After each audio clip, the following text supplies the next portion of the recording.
السلام علیکم ورحمۃ اللہ تعالی وبرکاتہ۔ میری طرف سے تمامی سنی اہل عقیدہ مسلمانوں کو ربیع الاول شریف کا پیارا پیارا مہینہ بہت بہت مبارک ہو۔ دوستو، ربیع الاول شریف کا جب مہینہ آتا ہے تو ہر سنی کے چہرے کے اوپر ایک مسکراہٹ سے چھا جایا کرتی ہے، اور پیارے آقا محمد عربی صلی اللہ تعالیٰ علیہ وسلم کی محبت زیادہ سے زیادہ اور جاگرک ہوا کرتی ہے۔ لیکن اس دنیا کے اوپر ایک ایسا فرقہ پایا جاتا ہے، یا وہ لوگ ایسے پائے جاتے ہیں کہ سنیوں سے وہ حسد کیا کرتے ہیں، سنیوں سے جلن کیا کرتے ہیں۔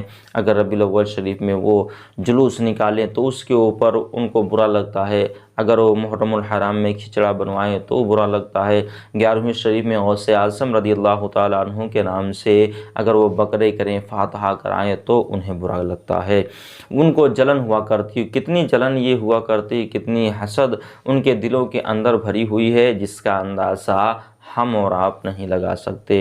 کتنی جلن یہ لوگ سنی مسلمانوں سے کرتے ہیں جب ربیع الاول شریف کا پیارا پیارا مہینہ آیا کرتا ہے، پیارے مسلمان بھائیوں۔ لیکن سنی وہ پیارا مسلمان نہ تو ان کے حسد کو دیکھتا ہے، نہ تو ان کے جلن کو دیکھتا ہے، بلکہ جتنا یہ حسد کرتے ہیں، جلن کرتے ہیں، اتنا ہی زیادہ ان سے جو ہے ان کو جلانے کی سنی مسلمان کوشش کرتا ہے، کیونکہ یہ جل کر مر جائیں، خود ہی جل کر کے کٹ جائیں، اور ان کو مرچی لگا کرتی ہے تو خود ہی یہ اپنے پریشان ہوا کرتے ہیں۔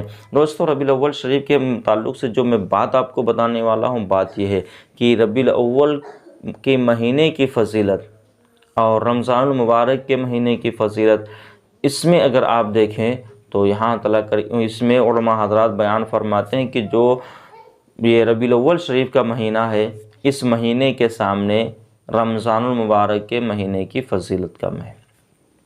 کیوں؟ اس کی وجہ وہ لوگ بیان فرماتے ہیں کہ رمضان المبارک کو یہ فضیلت ملی تو اس لیے ملی کہ اس میں قرآن مکمل نازل ہوا۔ ویسے قرآن تو پورا 23 برس میں نازل ہوا، تھوڑا تھوڑا کر کے نازل ہوا، لیکن مکمل قرآن رمضان کے مہینے میں نازل ہوا ہے، اور قرآن نازل ہوا جس کی وجہ سے رمضان کے مہینے کو یہ فضیلت حاصل ہوئی کہ اگر آپ ایک نیکی کرتے ہیں تو اللہ رب العزت آپ کو 70 نیکیوں کا ثواب عطا فرماتا ہے۔ اگر آپ نفل نماز پڑھتے ہیں، فرض کا ثواب عطا فرماتا ہے، سنت پڑھتے ہیں، فرض کا ثواب عطا فرماتا ہے۔ ایک فرض نماز آپ بجماعت ادا کرتے ہیں تو اللہ رب العزت 70 بانماز جماعت نماز پڑھنے کا ثواب بندے کو عطا فرماتا ہے۔ ماہ ربیع الاول کا مہینہ جو ہے، یعنی ربیع الاول شریف کا مہینہ جو چل رہا ہے، اس کی فضیلت اس لیے ہے کیونکہ اس مہینے میں صاحب قرآن تشریف لے کر کے آیا۔ صاحب قرآن یعنی قرآن والا، جس کے اوپر قرآن نازل ہوئی، وہ ہمارا آقا صلی اللہ تعالیٰ علیہ وسلم اس دنیا پہ جلوہ گر ہوا۔ اور ایک بات آپ سوچئے کہ جب قرآن لانے والا نہ ہوگا تو اس وقت قرآن کہاں سے آئے گا؟ مثلا آپ یوں سمجھیں کہ کوئی سامان آپ نے کسی سے منگوایا، اب اگر لانے والا کوئی نہیں ہے تو لے کے کون آئے گا؟ کہاں سے لے کر کے آئے گا؟ جب کوئی لانے والا موجود ہے تبھی تو وہ سامان لے کر کے آئے گا۔ اس لیے محمد عربی صلی اللہ تعالیٰ علیہ وسلم اس پیارے اور مقدس مہینے میں تشریف لے کر کے آئے، اس لیے یہ مہینہ مقدس عظمت والا ہے۔ یہاں تلک کر کے اس کی جو بلندی ہے اور جو اس کا مرتبہ ہے وہ رمضان المبارک کے مہینے سے افضل ہے۔ علماء حضرات بیان فرماتے رہتے ہیں، علماء حضرات تحریر فرماتے رہتے ہیں۔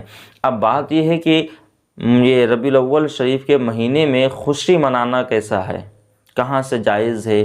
آج مخالف کہتا ہے کہ ربیع الاول کے مہینے میں خوشی نہیں منانا چاہیے، ربیع الاول کے مہینے میں خوشی نہیں منانا چاہیے۔ اگر آپ سے کوئی سوال کرے تو آپ اس سے یہی پوچھنا کہ کیوں نہیں منانا چاہیے، وجہ اس کی کیا ہے تمہارے نظریے سے کہ ربیع الاول شریف کے مہینے میں خوشی نہیں منانا چاہیے؟ وہ آپ کے سوال کا جواب نہیں دے سکے گا، اور اگر آپ کے سوال کا جواب بھی دے گا تو ادھر ادھر سے دے گا، لیکن آپ کو اس سے دلیل مانگنی ہے۔ دوستو، ہمارے پاس میں دلیل ہے۔ دلیل کیا ہے؟ لوگ کہتے ہیں کہ اس کو دلیل بنا رہے ہیں کہ آپ حدیث کو غلط ثابت کر دیں گے؟ کون ہے جو حدیث کو غلط ثابت کر دے؟ کہتے ہیں کہ یہ حدیث کو یہ لوگ دلیل بنا رہے ہیں۔ دلیل ہے تبھی تو بنائی جا رہی۔ اللہ کے محبوب صلی اللہ تعالیٰ علیہ وسلم سے حدیث پاک سنیں۔ رسول کائنات صلی اللہ تعالیٰ علیہ وسلم سے صحابہ اکرام نے پوچھا کہ یا رسول اللہ صلی اللہ تعالیٰ علیہ وسلم، یہ پیر کے دن آپ روزہ رکھتے ہیں، اس کی فضیلت کیا ہے؟ پیر کے دن، سوموار کے دن، پیر کے دن روزہ رکھنے کی وجہ کیا ہے؟ آپ ہر سوموار کو، ہر پیر کو روزہ رکھتے ہیں۔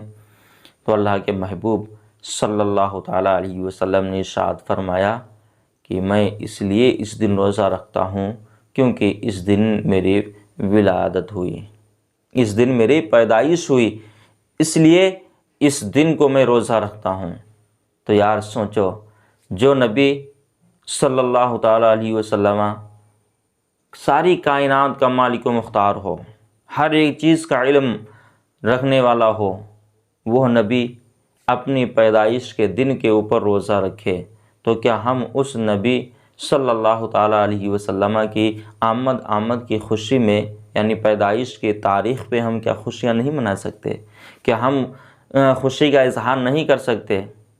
کیا ہم میلاد مصطفیٰ نہیں منا سکتے؟ کیا ہم جلوس محمدی نہیں نکال سکتے؟ اللہ اکبر! ان مخالفوں کو پروردگار عالم عقل سلیم عطا فرمائے۔ اللہ رب العزت ان کو ایک سوچ صحیح طریقے سے عطا فرمائے۔ رسول ارشاد فرما رہے ہیں کہ میں ہر پیر کو روزہ رکھتا ہوں، تو کیا سنی مسلمان 12 ربیع الاول کو جس دن رسول کی پیدائش ہوئی اس دن خوشی نہیں منا سکتے؟ ویسے اگر وہ ہر پیر کو روزہ رکھیں تو یہ تو پیارے آقا صلی اللہ تعالیٰ علیہ وسلم کی پیاری پیاری سنت بھی ہو جائے گی۔ اور دوستو، میلاد شریف کے تعلق سے میں آپ کو کچھ ایک بات بتانا چاہتا ہوں کہ آج لوگوں کو دیکھا جاتا ہے کہ ناپاکی کی حالت میں محفل میلاد پڑھنے کے لیے یا سننے کے لیے جایا کرتے ہیں، یعنی کہ جسم ناپاک ہے، لباس ناپاک ہے۔ اب میلاد شریف کہیں ہو رہی ہے، ابھی ربیع الاول شریف کی 12 تاریخ آ جائے، 12 تاریخ کے بعد میں پھر جو ہے جلسے بھی شروع ہو جائیں گے، میلادیں بھی شروع ہو جائیں گی، تو لوگ ناپاکی کی حالت میں نماز پڑھنے کے لیے پہنچ جایا کرتے ہیں۔ تو یہ ناپاکی کی حالت میں جو محفل میلاد میں جانا، یہ کیسا ہے؟ اس کے بارے میں علماء حضرات کیا بیان فرماتے ہیں؟ کیا آپ ناپاکی کی حالت میں جا سکتے ہیں کہ نہیں جا سکتے ہیں؟ ساری بات میں آپ کو بتاؤں گا۔ دوستو، بات دراصل یہ ہے، میں آپ کو ایک یہاں کے اوپر بات یہ بھی بتا دوں کہ پاکی ایک ایسی چیز ہے جس کے بارے میں آدھا ایمان کہا گیا ہے کہ جس نے پاکی کو حاصل کیا اس نے آدھے ایمان کی چاشنی کو چکھ لیا۔ تو پاکی تو ضروری ہے، اس لیے کہ انسان جب پاک رہے گا تو اس کا دل ذکر اللہ میں زیادہ لگے گا، اس کا ذکر کرنے کا دل زیادہ کرے گا۔ اب رہی بات محفل پاک کی، تو علماء حضرات بیان فرماتے ہیں کہ محفل پاک میں ذکر سننے کے لیے ناپاکی کی حالت میں جایا جا سکتا ہے، اس سے کوئی ممانعت نہیں ہے، اس سے کوئی گناہ نہیں ہے۔ ہاں، پاک ہو کر کے جانا بہت ہی افضل ہے، بہت ہی بہتر ہے۔ پاک ہو کر کے جانا محفل پاک میں بہت ہی بہتر ہے۔ تو دوستو، بات یہ چل رہی تھی کہ ان کے جلنے کی، ان کے بھننے کی۔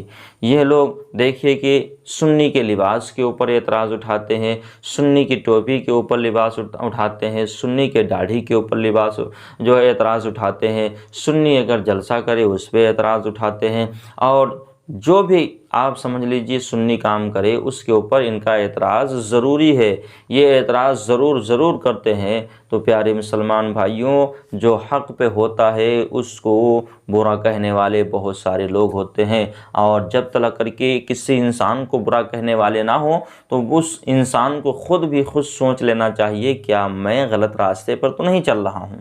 کیا میں غلط راستے پر تو نہیں جا رہا ہوں؟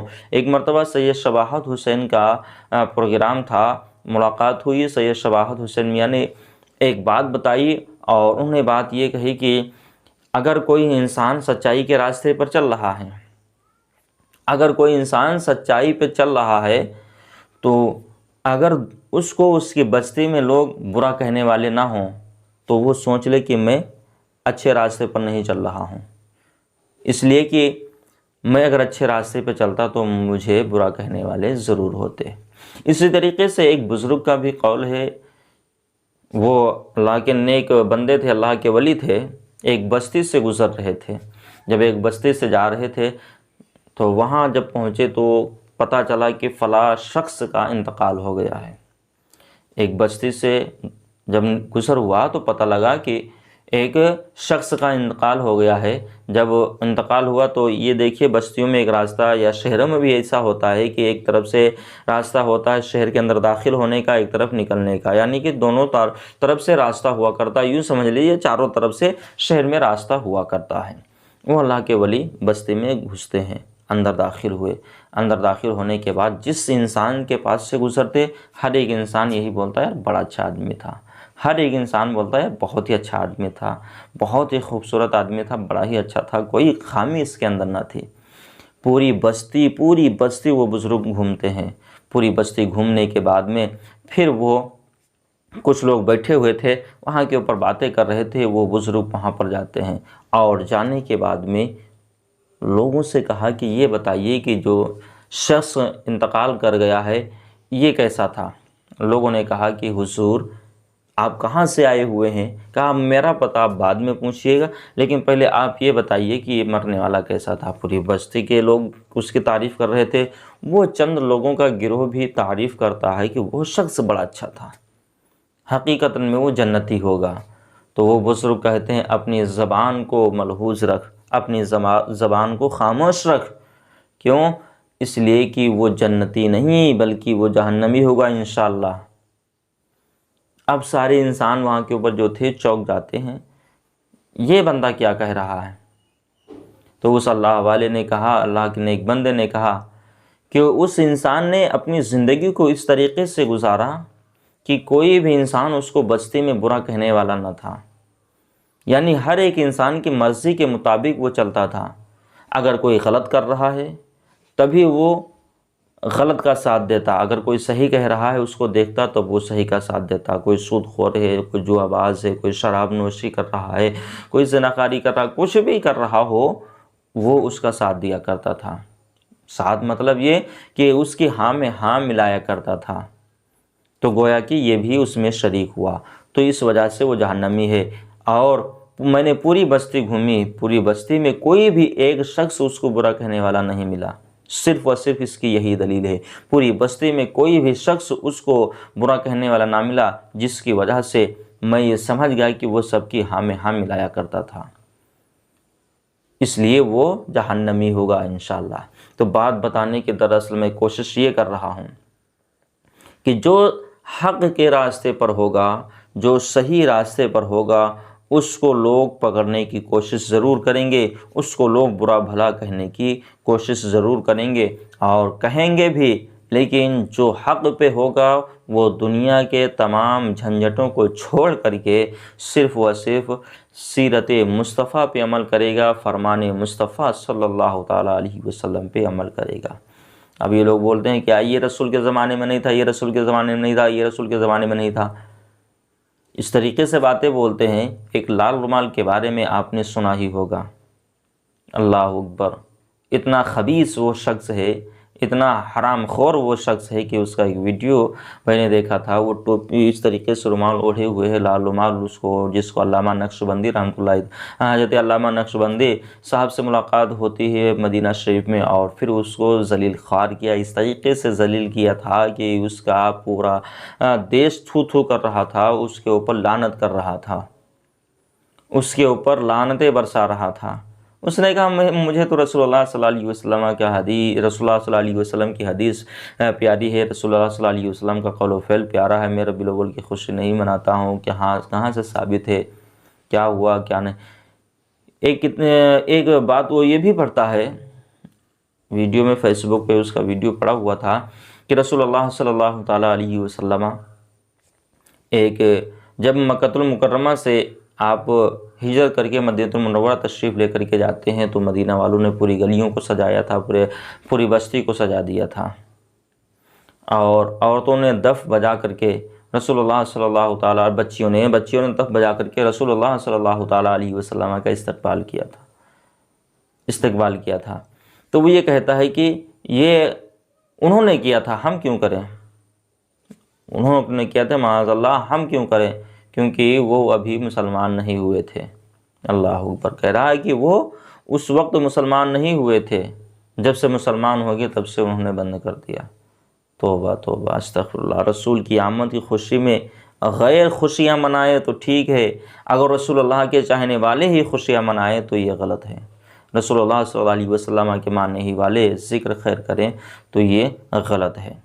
پیارے مسلمان بھائیوں، ان نجدیوں کے چکر میں مت آنا، ان وہابیوں کے چکر میں مت آنا، ورنہ دنیا بھی خراب ہو جائے گی، آخرت بھی خراب ہو جائے گی۔ لال رومال ڈال کر کے چلتا ہے، کیا اس کا لباس رسول اللہ صلی اللہ علیہ وسلم کے طریقے سے اس کا لباس ہے؟ کیا اس کے چاہنے والوں کا لباس رسول اللہ صلی اللہ علیہ وسلم کے لباس کے طریقے سے ہے؟ یا آپ یہ بتائیے کہ رسول اللہ صلی اللہ تعالیٰ علیہ وسلم اس کے طریقے سے لباس معاذ اللہ پہنتے تھے؟ کیا رومال ڈالتے تھے اوپر سے؟